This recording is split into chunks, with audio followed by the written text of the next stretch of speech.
Hello and welcome to Tpot with me, Michelle Hammond. I am absolutely delighted today to be joined by the beautiful Laura Broady, who won the Tpot Shine Your Light Award for Inspirational Trainer, sponsored by our long-standing sponsor, Harper and Grace International, for this category. Laura, how are you? Hi, I'm really well, thank you. Delighted to be here. Well, it was an absolutely amazing ceremony this year. I know lots of people really enjoyed the afternoon back in March, but also just told us how uplifted they were by seeing such incredible finalists and ultimate winners coming from industry and seeing what brilliant work you've all been doing. So congratulations again. It really was an amazing sort of achievement. And we are really keen to sort of shine a light more on what you do and the incredible difference you've made thus far. So for those that don't know, Laura, can you tell us a little bit about your career to date? Like, what journeyed you into the world of training?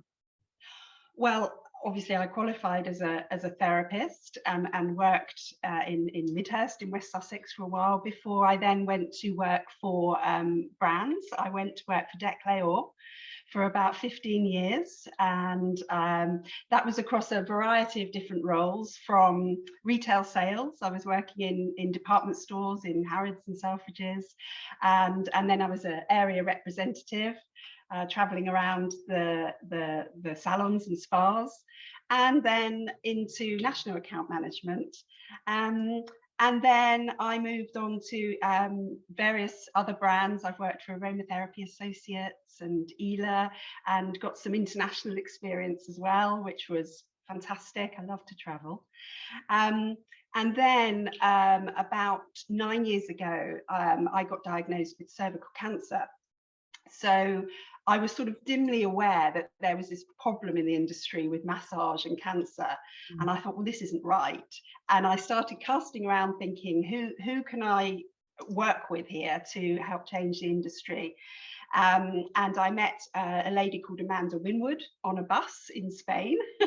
and I went to work for her as a freelance trainer for the Made for Life Foundation, which it offers a training course for those going through cancer. And I did that in total probably for about 3 years, and it was very, very satisfying and very heartwarming. But I would say really that even from the beginning, from the sort of days in sales and marketing, my approach has always been educational.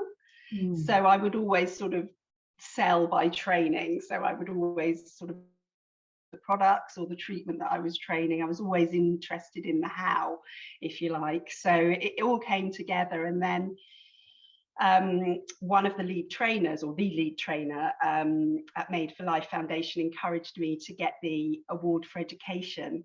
So I was probably about 45, I think, years old. I was about 30 years out of education when back to college I went to get this award in education, which I recommend anybody who wants to train to do. It was really practical and really useful.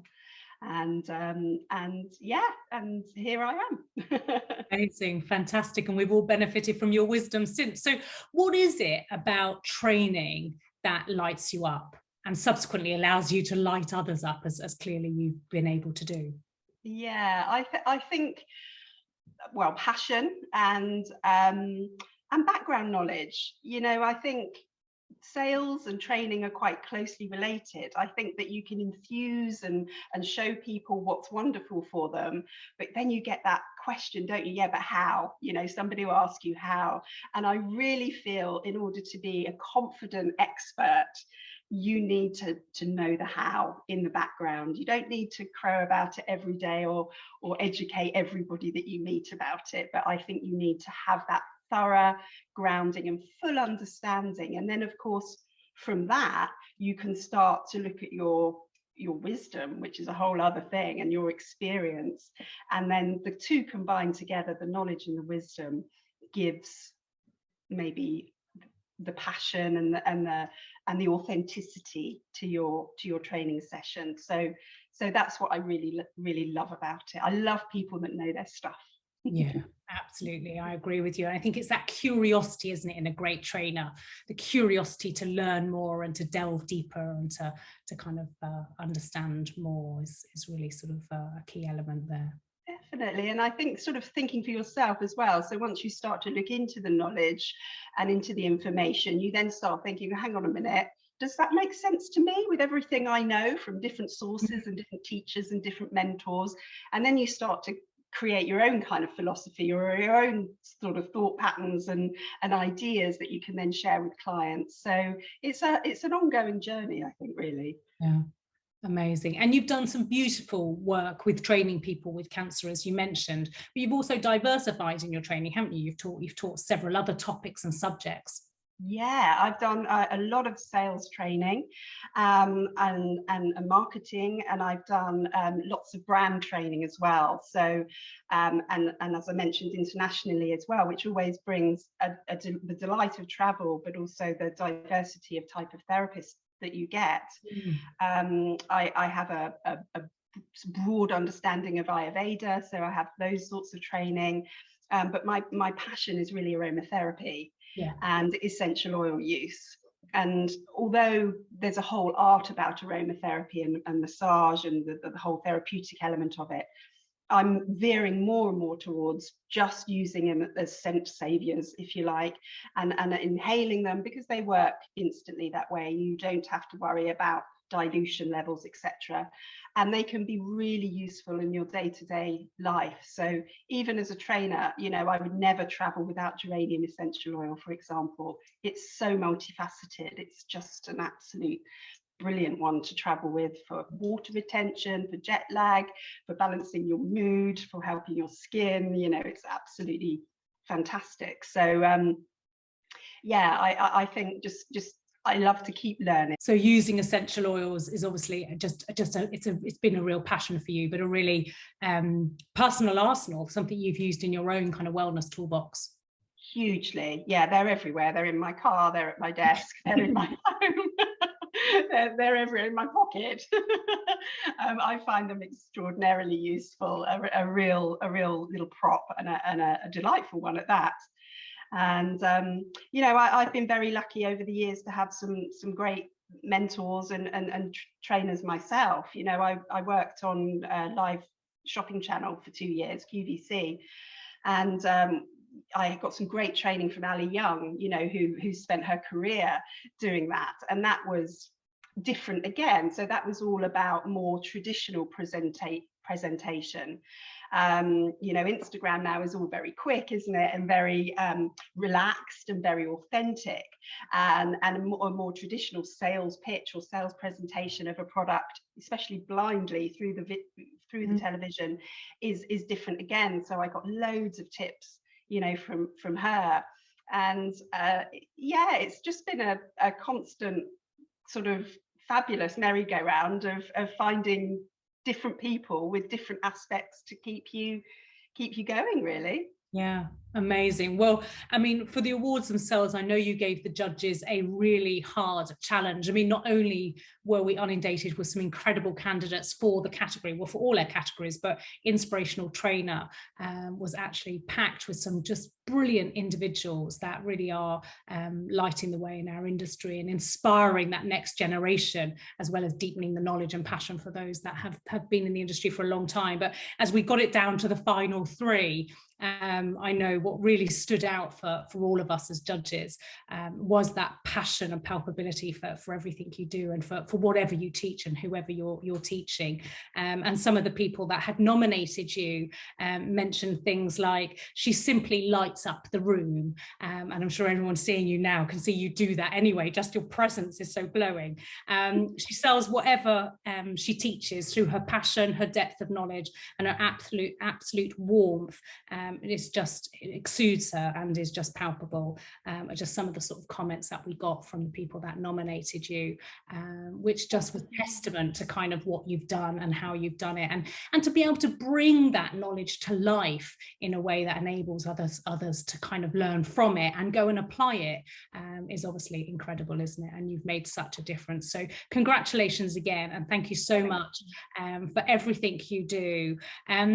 moving forward for kind of encouraging others to kind of also put themselves through to a Tpot Shine Your Light Awards, but also to just be the best trainer they could be, what sort of advice would you be giving them, Laura? I think, I mean, a trainer will do this anyway, read the room. So, you know, you get such a mix of people and ability levels and attention levels. I think as long as you're, you know, touching every type of learning style as you go along, and asking for feedback, you know, that's been crucial for me, is to get feedback from the therapists and from the guests that we carried out trial treatments on, you know, really important. So always be open to feedback and criticism, and find yourself a mentor or two. That's my biggest tip, because somebody who's been there before you or a slightly different path to you can really give you a good perspective of their experience and their handle on things. And that's, you know, talk to people. I think that's a good tip. And I didn't realize until after the event that you could nominate yourself for a Shine Your Light Award. So go for it. Put yourself out there. Yeah, do you know, that's so important. I did back in March, before the awards actually happened, I did an interview with one of our beautiful judges, Beata Alexandrowicz, and she was saying the same. You know, there's so many, and actually I don't remember the number now, I'm completely guessing, but I know it was over 90% of our applicants were nominated from someone else, and very few people did put themselves forward. And I think that's a real reflection on people worried about perception or whatnot. But actually, you know, you're right. If you feel like you're doing a great job and that you are shining your light and you're going up and above, why not put yourself forward? And if you are in any doubt, please go back and watch the video that Beata did with me, because actually she puts it so much more eloquently than I can. And just by the end of it, I was convinced to nominate myself, Nini, because she just, you know, she so oozes with that ability to kind of convince people to believe in themselves and love themselves and put themselves first. And I think it's really important, isn't it? But of course, you can also nominate all of those people around you that are shining their light or that you think stand out and make a difference. Brilliant. Yes.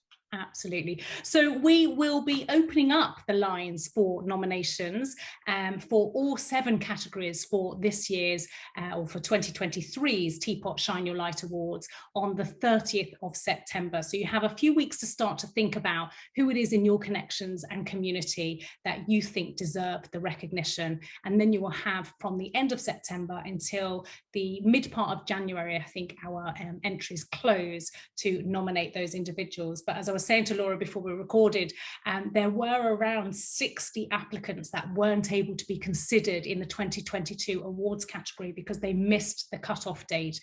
So don't let that be you or someone you think deserves to win an award. Do make sure you get those nominations in early, and all the details of how you do that can be found on the Tpot website at tpot.org.uk. And if you have any questions, then do email the team at connect@tpot.org.uk. The awards themselves take place in March. I want to say the 8th, but I might be wrong, and it might be the 9th, whichever way around it is. The date is on the website, but it's early March. The awards ceremony takes place in London, and all our finalists are invited there to enjoy the afternoon with us, with their sponsors and our judges and all of the press too. And we will hopefully have all of our winners from this year's Tpot Shine Your Light Awards, including the beautiful Laura Broady, to help you celebrate your nominations and maybe your win too. But I'm going to give the final word to Laura. So Laura, what are your final words for those that are contemplating nominating someone or nominating themselves? Oh, these awards are so important because it recognises the people in our industry rather than the buildings or anything else. And it's that's so important. So don't hold back. Go for it. I think you can make multiple nominations as well. So if there's a few people you want to put forward, do go for it. And if you're thinking of nominating yourself, absolutely, you know, the Shine Your Light Awards is really recognised as being something phenomenal in our industry, so you can really make use of it as well, and feel proud of yourself that you are shining your light on this brilliant industry that we all love. Thank you, Laura. Absolute joy to spend time with you. Thank you for coming to share a little bit more about you, and congratulations again for your win as our Shine Your Light Awards Inspirational Trainer for 2022. Absolute joy to spend time with you.